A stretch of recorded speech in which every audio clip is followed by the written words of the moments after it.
2005లో Congress government Setu సముద్రం అనే ఒక ప్రాజెక్ట్ కి అప్రూవ్ ఇచ్చింది. ఈ ప్రాజెక్ట్ ముఖ్య ఉద్దేశం ఏంటంటే రామసేతును కూల్చేసి పునాదుతో సహా పీకేయాలి. దీనివల్ల ఉపయోగం ఏంటంటే సౌత్ ఇండియాకి రావాల్సిన ఏ షిప్ అయినా సరే శ్రీలంకను తిరిగేసుకుని వచ్చింది. అదే రామసేతును పీకేసి ఆ షిప్స్ అన్నిటిని ఇటు నుంచి నడిపిస్తే 400 కిలోమీటర్ల డ్యూరేషన్ తగ్గడంతో పాటు 30 గంటల ప్రయాణం కూడా తగ్గిద్దని వీళ్ళు అంచనా వేశారు. ఈ విషయం బయటకు వచ్చాక దేశవ్యాప్తంగా ఉన్న హిందువులందరూ కోపంతో ఊగిపోయారు. ఆర్ఎస్ఎస్, విహెచ్పి లాంటి సంస్థలో కాంగ్రెస్ నాయకుడు కనపడితే చంపేద్దామన్నంత రేంజ్ లో కర్ర పట్టుకుని రోడ్డు మీద వచ్చేసారు. తర్వాత వీళ్ళంతా కలిసి రామసేతును కాపాడడం కోసం రామేశ్వరం రామసేతు రక్షా మంచి ఒక సంస్థను స్థాపించి సుప్రీంకోర్టులో సేతు సముద్రం ప్రాజెక్ట్ ని అర్జెంట్ గా ఆపేయాలని ఒక పిటిషన్ వేశారు. దానికి కాంగ్రెస్ గవర్నమెంట్ సుప్రీంకోర్టులో ఒక అఫిడవిట్ ఫైల్ చేశారు. అందులో వాళ్ళు ఏం రాశారంటే శ్రీరాముడు ఉన్నాడని గాని అతనే ఈ వార్త కట్టాడని గాని మా దగ్గర ఎటువంటి ప్రూఫ్స్ లేవు. మేము శ్రీరాముడు ఎగ్జిస్టెన్స్ నమ్మట్లేదు. ఇది రామ్ సేతు కాదు, నేచురల్ గా ఏర్పడిన ఒక ఇసుక దిబ్బ మాత్రమే వాళ్ళు అందులో రాశారు. తర్వాత ఏం జరిగింది? మన హిందువులు రామసేతును ఎలా కాపాడుకున్నారు? సైన్స్ పేరు చెప్పి రాముడే లేడన్నా వాళ్ళకే అదే సైన్స్ రాముడు నిజంగా ఉండేవాడని అతనే రామసేతును కట్టాడని ఎలా చెప్పిందో తెలుసుకునే ముందు మీకు మాట చెప్పాలి. ఫ్రెండ్స్, నేను ఈ వీడియో చేయడానికి చాలా రీసెర్చ్ చేశాను, చాలా కష్టపడ్డాను. ఒకవేళ మీకు ఈ వీడియో నచ్చితే ఒక లైక్ అయినా చాలు. మీరు చేసేది ఒక చిన్న లైక్ అయినా సరే నాకు ఇలాంటి వీడియోస్ చేయడానికి చాలా మోటివేషన్ ఇచ్చింది. మీరు చాలా మంచోళ్ళు, మీరు లైక్ చేస్తారని నాకు బాగా తెలుసు. దాంతో పాటు మీరు హిందువులు అయితే కామెంట్ సెక్షన్ లో జై శ్రీరామ్ అని కామెంట్ చేయండి. చూద్దాం ఎంతమంది హిందువులు ఈ వీడియో చూస్తున్నారు. సరే, వీడియో మొదలు పెట్టేద్దాం. నేను మీ Hari. Let's begin the video. Wake up to reality.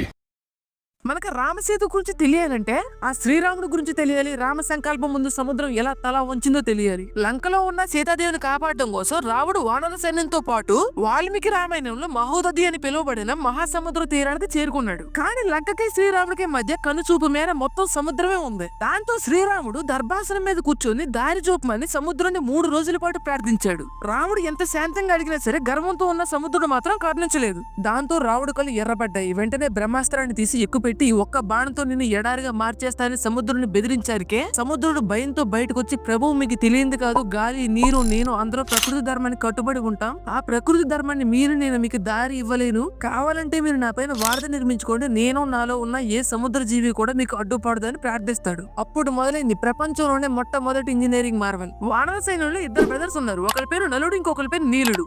దేవశిల్పి Vishwakarma కొడుకు అయితే నీలుడేమో సాక్షాత్తు అగ్నిదేవుడు కొడుకు. ఇద్దరు కూడా గొప్ప ఇంజనీర్సే. కానీ వాళ్ళకి గతంలో ఒక శాపం ఉంది. వాళ్ళు చిన్నప్పుడు ఋషుల పూజా సామాగ్రిని నీళ్ళలో పడేస్తుంటే ఆ ఋషులు వాళ్ళకు శాపం పెట్టారు. మీరు ఏది నీళ్ళలో పడేసినా సరే అది మునక్కండ తేలుతానే ఉంటదని. ఆ శాపమే ఈ రోజు శ్రీరాముడికి వరంగా మారింది. నలుడు పర్యవేక్షణలో లక్షలాది మంది వానర సైన్యం కొండల్ని పెకిలించి సముద్రంలో వేయడం మొదలెట్టారు. అయినా సరే కొన్ని రాళ్లు బరువెక్కువ ఉండడం వల్ల మునుగుతున్నాయి. దాంతో సుగ్రీవుడి సలహా మేరకు హనుమంతుడు ప్రతి రాయి మీద కూడా శ్రీరామ అని రాయడం మొదలెట్టాడు. ఆ తర్వాత జరిగిందే చరిత్ర.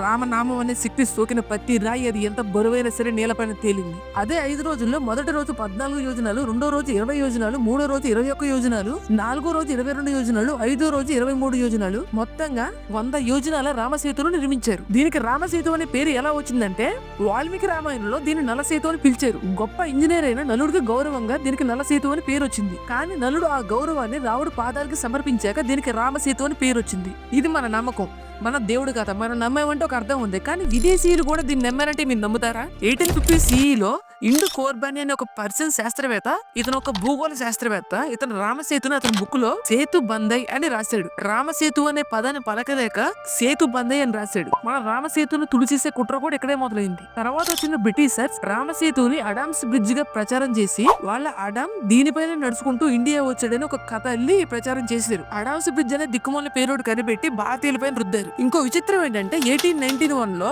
జోహాన్నస్ వాల్టర్ అనే ఒక జర్మన్ జియాలజిస్ట్ దీనిపైన స్టడీ చేసి 3 ఇంట్రెస్టింగ్ విషయాలు చెప్పాడు. ఫస్ట్ పాయింట్ ఏంటంటే ఈ బ్రిడ్జ్ ఎలా ఏర్పడిందో సాధారణ జియాలజీతో ఎక్స్ప్లెయిన్ చేయలేమని చెప్పాడు. సెకండ్ పాయింట్ ఏంటంటే ఇందులో ఉన్న పగడాలు, మనం రాళ్ళని పిలుస్తున్నాం కదా, వాటిని ఎక్కడితో తీసుకొచ్చి ఇక్కడ పెట్టారు తప్ప అవి ఈ ప్రాంతానికి చెందినవి కావు. మూడో పాయింట్ ఏంటంటే ఇది ఒక పురాతనమైన స్ట్రాంగెస్ట్ అండ్ స్మార్టెస్ట్ మానవ నిర్మాణం. అంటే దీన్ని శ్రీరాముడే కట్టాడని ఇండైరెక్ట్ గా ఒప్పుకున్నాడు. ఇదంతా కాదు, దీనిపైన మనుషులు నడిచే వాళ్ళు అన్నాను కూడా ఒక ప్రూఫ్ ఉంది. ఇది నేను చెప్తున్న మాట కాదు, చరిత్ర చెప్తున్న నిజం. ఇన్నొక పేరు చెప్పాను కదా, ఇండి కోర్బాదే అని. ఇతను 1850 CEలో ఇండియా శ్రీలంక మధ్య మనుషులు నడిచే విధంగా ఒక బ్రిడ్జ్ ఉంది, దానిపైన మనుషులు నడుస్తున్నారని అతను బుక్ లో రాసుకున్నాడు. మరియు అతను తర్వాత వచ్చిన అల్బీ రుని లాంటి ట్రావెలర్స్ కూడా దీన్ని కన్ఫర్మ్ చేశారు. అంటే 1000 సంవత్సరాల క్రితం వరకు రామసేతు ఒక యాక్టివ్ రూట్, దానిపైన జనాలు ప్రయాణించేవాళ్ళు. కానీ కొన్ని వందల సంవత్సరాల తర్వాత ఇదంతా మారిపోయింది. 1892లో మార్కో పోలో ఒక ట్రావెలర్ తన బుక్ లో దీని గురించి రాసుకున్నాడు. రాసుకున్నాడు. ఏమని రాసుకున్నాడంటే ఇండియా శ్రీలంక మధ్య ఒక బ్రిడ్జ్ ఉంది, అది ప్రెసెంట్ వర్కింగ్ కండిషన్ లో లేదు, కొన్ని చోట్ల కూలిపోయింది, కొన్ని చోట్ల మునిగిపోయింది అని రాసుకున్నాడు. దీనికి కారణం ఏంటంటే రీసెర్చ్ చేస్తే రామేశ్వరం టెంపుల్ రికార్డ్స్ లో కొంత ఇన్ఫర్మేషన్ ఉంది. 1480లో వచ్చిన ఒక న్యాచురల్ డిజాస్టర్, దీని గురించి ఇంకా రీసెర్చ్ జరగాలి. కానీ రామేశ్వరం టెంపుల్ రికార్డ్స్ లో ఏం రాశారంటే 1480లో ఒక భయంకరమైన సైక్లోన్ వచ్చింది, దాని వల్ల బ్రిడ్జ్ డ్యామేజ్ అయిందని అందులో రాశారు. ఇక్కడ మీరు గమనిస్తే మీకు అర్థమైద్ది. అదేంటంటే నెమ్మదిగా సముద్ర మట్టాలు పెరగడం వల్ల ఈ బ్రిడ్జ్ మునగలేదు. ఒక పకడ్బందీగా ఉన్న ఒక బ్రిడ్జ్ ని ఒక సైక్లోన్ హిట్ చేయడం వల్ల దాని పునాదులు ఇరిగిపోయి నీళ్ళలోకి కూలిపోయింది అని రాశారు. ఇప్పుడు మన సనాతన ధర్మం దీని గురించి ఏం చెప్తుందో అర్థమై ఉంటుంది, మన చరిత్ర దీని గురించి ఏం చెప్తుందో మీకు అర్థమై ఉంటుంది. కానీ ఇప్పుడు మన ప్రెసెంట్ టైంలోకి వచ్చేద్దాం. 7000 సంవత్సరాల్లో ఎవరు ఏమీ చేయలేకపోయిన రామసేతుని మన సొంత ఇండియన్ గవర్నమెంట్ కాదు, కాంగ్రెస్ గవర్నమెంట్ దీని చరిత్రను తుడిచేసి దీన్ని కూల్చేద్దామని ప్రయత్నం చేసింది. దానికి కాంగ్రెస్ గవర్నమెంట్ పెట్టుకున్న పేరే ప్రాజెక్ట్ సేతు సముద్రం. రామసేతుని కూల్చేసి రాముడిని ఈ దేశ ప్రజల హృదయాల నుంచి దూరం చేయడం కోసం ట్రై చేసిన సేతు సముద్రం ప్రాజెక్ట్ ఎలా ఫ్లాప్ అయిపోయిందో ఇప్పుడు మీకు చెప్తా. కాంగ్రెస్ గవర్నమెంట్ ఇది రామసేతు కాదు, సహజంగా ఏర్పడిన ఇసుక దెబ్బ మాత్రమే అని చెప్పడానికి 2 ఆర్గ్యుమెంట్ చేశారు. వాళ్ళ ఫస్ట్ ఆర్గ్యుమెంట్ ఏంటంటే సముద్ర పగడాలు రాళ్లు అన్ని కూడా ఒక చాట కొట్టుకొచ్చి ఇసుక దెబ్బలా ఏర్పడ్డాయి అని వాళ్ళు చెప్పారు. సైన్స్ పేరు చెప్పిన వాళ్ళకి సైన్స్ తోనే రోస్ట్ చేద్దాం. ఇది నిజంగా సహజంగా ఏర్పడి ఉంటే ఆ అలలకి స్ట్రైట్ గా ఎందుకు వచ్చింది, అడ్డదిడ్డంగా రావాలి కదా. దీనికి వాళ్ళ దగ్గర సమాధానం ఉండదు. తర్వాత 2వ ఆర్గ్యుమెంట్ ఏం చేశారంటే ఇది సహజంగా ఏర్పడిన ఇసుక దెబ్బ మాత్రమే, సముద్ర జీవులు కొన్ని లక్షల సంవత్సరాలుగా ఒకదానిపైన ఒకటి పేరుకుపోయి ఇలా ఏర్పడ్డాయి అని వాళ్ళు చెప్పారు. వాళ్ళకి సమాధానం చెప్పడానికి రామసేతును కాపాడడానికి హనుమంతుడిలాగా ఒక వ్యక్తి వచ్చాడు. ఆయన పేరే ఎస్ బద్రీనారాయణన్. ఈయన ఎవరో తెలుసా? మన జియోలాజికల్ సర్వే ఆఫ్ ఇండియాకి మాజీ డైరెక్టర్. ఈయన రామసేతు పైన డీప్ సర్వే చేసి ఒక విషయం చెప్పాడు. కాంగ్రెస్ గవర్నమెంట్ చెప్తున్న కోరల్స్ అనేవి కేవలం అగ్ని పర్వతపు రాళ్ల పైన మాత్రమే పెరుగుతాయని, అంతేకాకుండా దానికి దగ్గర 80 కిలోమీటర్ల వరకు ఏ అగ్ని పర్వతం కూడా లేదని, అంతేకాకుండా ఆ రామసేతు కింద ఉన్న సాయిల్ ఏంటంటే మొత్తం ఇసుక. ఆ ఇసుక పైన ఇంత బలమైన ఇంత పెద్ద కోరల్స్ పెరిగే అవకాశం కొంచెం కూడా లేదని ఆయన చెప్పారు. దాంతో ఎవరో ఈ కోరల్స్ ని ఎక్కడి నుంచో తీసుకొచ్చి ఇక్కడ వేసారు తప్ప అవి ఈ ప్రాంతానికి చెందినవి కావు, అవి ఇక్కడ పుట్టలేదని ఒక క్లారిటీ వచ్చేసింది. ప్రూఫ్ నెంబర్ 2, ఫ్లోటింగ్ స్టోన్స్, తేలే రాళ్లు. కొన్ని టన్నుల బరువు ఉన్న రాళ్లు నీళ్ళ మీద ఎలా తేలాయి? శ్రీరాముడి పేరు రాయడం వల్ల తేలి అన్నది మన నమ్మకం. మన నమ్మకాన్ని ఒకసారి పక్కన పెట్టి సైన్స్ ప్రకారం చూస్తే ఫ్లూమీ స్టోన్స్ అనే అగ్నిపర్వతపు రాళ్ళకి లోన గాలి బుడగలు ఉండడం వల్ల తేలే గుణం ఉండదని చెప్పారు. దాన్ని పట్టుకుని కొంతమంది రాముడు గొప్పతనం ఏమీ లేదు, ఇదంతా సైన్స్ వల్లే పాసిబుల్ అయింది, కొంతమంది వితండవాదం చేయడం మొదలెట్టారు. దీనికి తమిళనాడుకు చెందిన అన్నావాని యూనివర్సిటీ వాళ్ళు సమాధానం చెప్పారు. వాళ్ళు రీసెర్చ్ చేసి చెప్పింది ఏంటంటే ఈ రామసేతులో ఉపయోగించిన రాళ్లు ఈ ఫ్లూమీ స్టోన్స్ ఒకటి కాదు అని వాళ్ళు చెప్పారు. అంతేకాకుండా రామసేతులో ఉపయోగించిన రాళ్లు ఫ్లూమీ స్టోన్స్ కాకపోయినా సరే అవి లో డెన్సిటీ ఉండడం వల్ల నీలపైన తేలుతున్నాయని వాళ్ళు చెప్పారు. అంటే ఆ కాలం నాటి ఇంజనీర్స్ కి ఏ రాళ్లు తేలుతాయి, ఏ రాళ్లు మునుగుతాయి అన్న విషయం కూడా తెలుసు. ఇక ప్రూఫ్ నెంబర్ 3 గా మన హీరో ఇస్రో ఎంట్రీ ఇచ్చింది.